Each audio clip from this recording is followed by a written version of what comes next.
Welcome to the deep dive. We're jumping straight into a pretty difficult story today, coming out of Rochester, Minnesota. Yeah, it involves a viral video, a confrontation in a park, Soldiers Field Park, specifically. Right, where racial slurs were allegedly used against a very young child. So today, we want to really unpack what happened. Exactly. Look at the video, the online reaction, what the officials are doing, or, well, what they've done so far. And try to understand those key moments, the sort of ripple effects, find those aha moments, if you will. We're basing this on news reports, details from the video descriptions, the aftermath, that kind of thing. It's quite a story. It really is. So let's set the scene. It's late April 2025. Soldiers Field Park Playground, Rochester. What's the core incident? Well, the video shows Sharmake Omar recording Shiloh Hendrix. He's confronting her about allegedly using the N-word. For his child. Towards a 5-year-old black child, yeah. That's the central accusation in the recording. Okay. And the exchange itself. What did the reports say happened then? It sounds very direct. It does. Apparently, Hendrix walked away at first, but then came back. And that's when she reportedly admitted using the slur. Admitted it. Did she give a reason? The reports say she claimed the child took something from her son, like a possession of some kind. But then it apparently escalated. She allegedly repeated the slur, this time aimed at Omar, the person filming. While he was recording. Yes. And there are reports of an obscene gesture, too, as she was leaving the scene. And there was something else mentioned about the child who was targeted. That's right, yeah. Some of the reporting mentioned the possibility that the child might be on the autism spectrum. Which just adds another, well, difficult layer to the whole thing, doesn't it? It really does. It speaks to the vulnerability, potentially. Doesn't change the word, of course, but highlights the impact. The sources we looked at really stressed how important the video itself was. Yeah. Why that focus on the recording? Well, video can feel so immediate, can it? Like it offers this direct window, seemingly very clear evidence. Compared to just he said, she said. Exactly. When accounts might conflict, a recording, especially one capturing an alleged admission like this, it just carries immense weight. It definitely fueled the reaction. And that reaction was massive, right? Online. Oh, absolutely. The video just blew up. Millions of views, really fast, amplified by accounts like Tiziant and others. And the general tone. Overwhelmingly outrage. Condemnation of Hendrix for the alleged language, especially, directed at a child. That term viral justice comes up. Yeah. How did that play out here? Well, it refers to how quickly Hendrix was identified online. The public condemnation was almost instantaneous. So judgment happened online very fast. Right. Way before any official investigation was even close to finished, which, raises questions. Like, how does that online speed match up with the actual legal process? Exactly. It's a real tension there. But it wasn't all straightforward, was it? There were downsides to this speed. Yeah, what about the person who recorded it?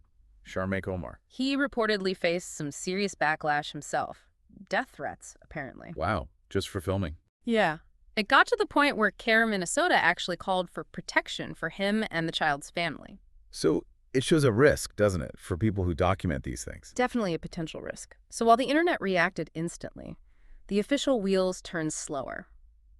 What did the Rochester police do? Well, they became aware, obviously, given the attention, and they launched an investigation into what happened in the park. Okay, standard procedure. And then the key update came on Monday, May 5th, 2025. They announced they'd actually completed their investigation.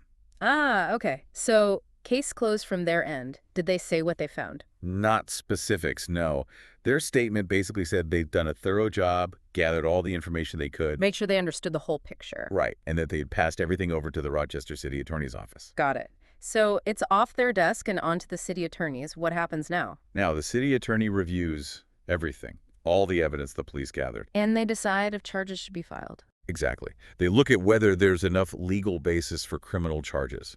Things like disorderly conduct, maybe harassment. What about a hate crime? Was that mentioned? It's mentioned as a possibility in discussions, but proving hate crimes usually involves showing specific discriminatory intent. That can be a high bar, legally speaking. Right. Intent is key. Yeah. And did they say how long this review might take? No timeline given, so it's sort of a waiting game on that front. Okay.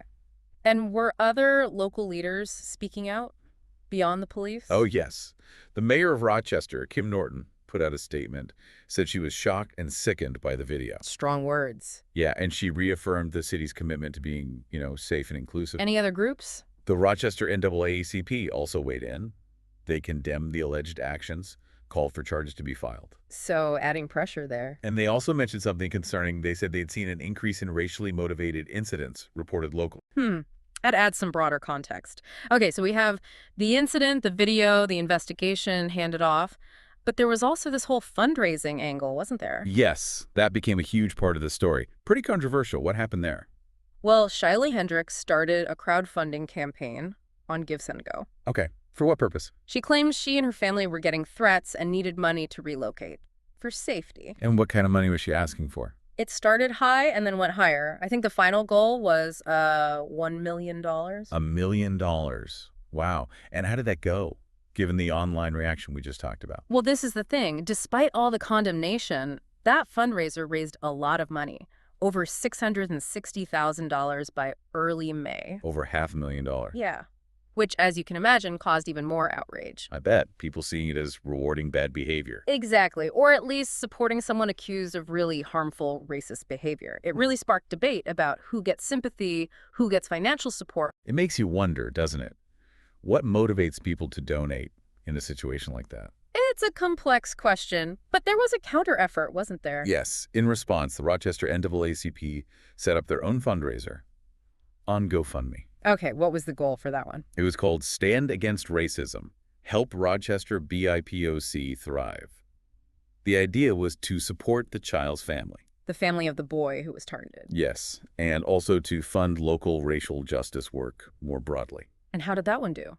It also raised a significant amount, around $340,000. Yeah. Quite successful. So substantial support there, too. But then the NAACP actually closed it down. Oh, why was that?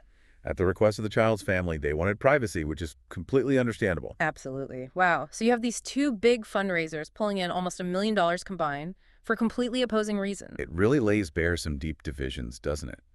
About race, accountability, who deserves support. It absolutely does. It's like a mirror reflecting these wider societal fault lines. Thinking about the whole thing. Yeah. That phrase, behind the mask, seems apt, like it ripped off a mask of politeness.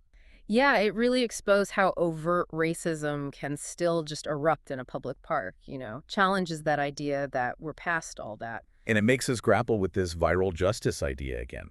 The speed is incredible, maybe brings accountability. But then you have the threats against Omar, the potential for misidentification in other cases, the lack of due process. It's complicated. It really is. And then you try to understand the motivations behind the alleged slur, behind starting the fundraiser. And the motivation behind donating so much money to it, it's unsettling to think about. And that contrast just junks out the lightning speed of Twitter mobs, basically, versus the deliberate pace of the legal system. Yeah, that gap is significant.